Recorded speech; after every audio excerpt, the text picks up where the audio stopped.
কালী পুজো হয়, প্রত্যেক বছর হয়, কোনো বছরই সেভাবে যাওয়া হয় না, এবছরটা ভেবেছিলাম যাব। আর জগদ্ধাত্রী পুজো কাটানোর পর যেহেতু এই ভয়েস ওভারটা দিচ্ছি, আমার গলার অবস্থা ভীষণই খারাপ, কারণ আমি জগদ্ধাত্রী পুজোর মধ্যে এত ঘুরেছি যে আমার গলার অবস্থা খুবই খারাপ হয়ে গেছে। জ্বর, ঠান্ডা লাগা সব কিছু একসাথে মিলিয়ে শরীরটা খারাপ হয়ে গেছে, তাই ভয়েসটা এরকমই লাগছে।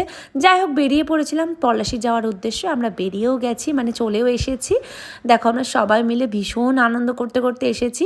এসেই দেখি বৌদিভাই পুচকুকে খাওয়াতে বসে গেছে আর আমি খেতে বসে গেছি। ওরা না এত ভালো, বৌদিভাইয়ের বাপের বাড়ির লোক এত ভালো যে আমাকে না ফিলই হতে হয়নি কোনো সময় যে আমি বাইরে কোথাও এসেছি, অন্য কারোর বাড়িতে এসেছি। সব সময় আমাকে নিয়ে ওরা ব্যস্ত ছিল, আর আমাকে নিয়ে না, ওরা সব থেকে বেশি ব্যস্ত ছিল নতুন সদস্যকে নিয়ে, মানে পুচকুকে নিয়ে। আর হ্যাঁ, খুব এনজয় করেছি এই দুটো দিন বৌদিভাইয়ের বাড়িতে গিয়ে। আর বৌদিভাইয়ের যারা পিসির ছেলে পিসির মেয়ে আছে, মামার মেয়ে,